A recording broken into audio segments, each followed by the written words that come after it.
नमस्कार, मी राजमाने पुन्हा तुमच्या सगळ्यांचं स्वागत करतोय माझ्या चॅनलमध्ये. आणि आजची सुंदर अशी सकाळ नेहमीप्रमाणेच, पण आजचा दिवस हा खास असणार आहे कारण आपल्या देवाची पालखी ही आज आपल्या घरी येणार आहे. आणि आपला देव घरी येणार याचा अर्थ आपली तयारी तर जोरदार असणारच आहे.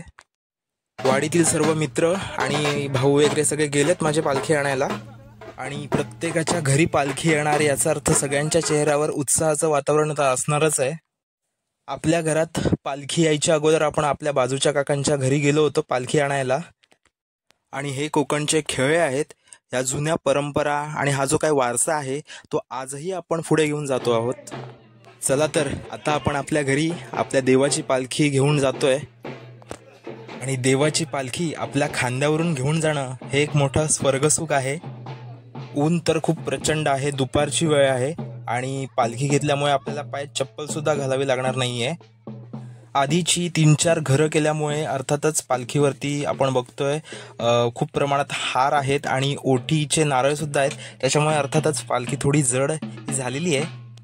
ढोल ताशांच्या गजरामध्ये सगळ्यांसमवेत आपण आपल्या देवाला आपल्या घरी घेऊन जातोय, हीच तर खरी मजा असते. पालखी तर आता आपल्या घराच्या आवारामध्ये आलेली आहे.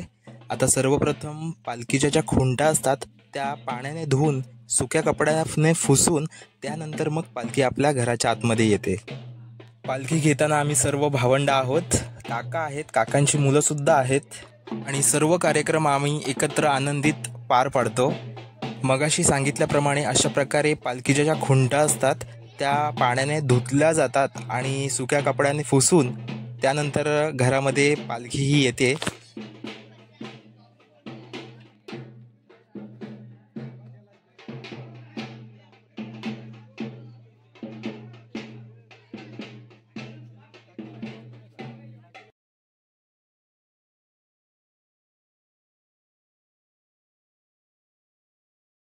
आपल्या देवाला आपण आता आपल्या घरामध्ये घेऊन जात आहोत.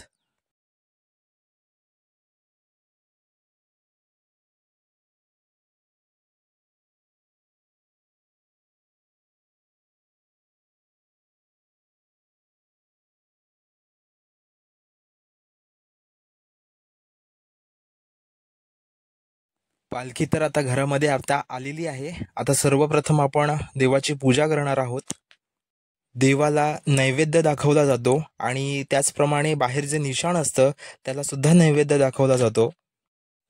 आरती ही केली जाते आणि त्यानंतर जे खेळे असतात ते खेळवले जातात. आणि प्रत्येकाच्या घरी ही पालखी फक्त 25 मिनिटच ठेवली जाते कारण वेळेचं तसं नियोजन केलेलं आहे. दरवर्षी वाडीतील सर्व घरं झाल्यानंतर पालखी मांडावर घेऊन जायला खूप वेळ होतो, त्या अर्थाने वेळेचं नियोजन हे केलेलं आहे. आणि हे कोकणातले खेळ, यापेक्षा अजून काही प्रकार असू शकतात काही गावांमध्ये. पालखीच्या पाठून मात्र वाडीतील सर्व लोक असतात आणि त्यांच्या प्रसादाची म्हणजे जेवणाची सुद्धा आपण सोय करतो. दरवर्षी आपल्या काकांच्या घरी ही जेवणाची सोय असते, पण आपल्या घरी पालखीसोबत माणसं सुद्धा येतात, त्याच्यामुळे किमान 5-10 लोक जरी जेवले तरी आपल्याला बरं वाटतं. वेळ हा कसा निघून गेला हे कळलंच नाहीये आणि पालखी हे दुसरं घर घ्यायला आता तयार झालीये. देवाला गाऱ्हाणं घालून आता पालखी मात्र दुसऱ्या घरी जायला निघते. आता वरती आपल्याला अजून आपल्या काकांच्या घरी सुद्धा जायचंय, तिथे सुद्धा पालखी येणार आहे. त्याचप्रमाणे आपलं जे जुनं घर आहे तिथे सुद्धा पालखी येणार आहे. तुम्ही मात्र हा व्हिडिओ नक्की शेवटपर्यंत बघा. काही गावांमध्ये याच्याहून वेगळ्या काही प्रथा किंवा परंपरा असू शकतात, त्या आपल्या कमेंट बॉक्समध्ये नक्की सांगा, जेणेकरून त्या इतरांना सुद्धा समजू शकतील. शोधून शिनला जीवा तारे, साध तुलाही पोचल का? दारोदारी हुडकल भारी, थांग तुझा कधी लागल का? श्याम मुरारी कुंज विहारी, तो श्रीहारी भेटल का? वाट मला त्या गाभाराची, आज कोणी तरी दावल का?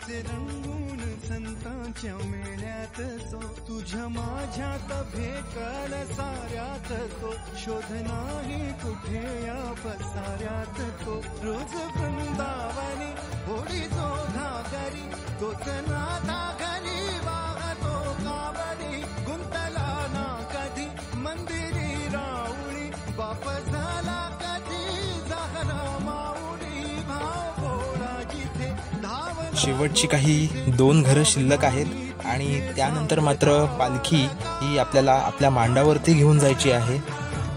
पुढच्या दिवशी दुसरी वाडी असणार आहे, त्यामुळे सुखरूप पालखी आपल्याला मांडावरती आपल्या घेऊन जायची आहे.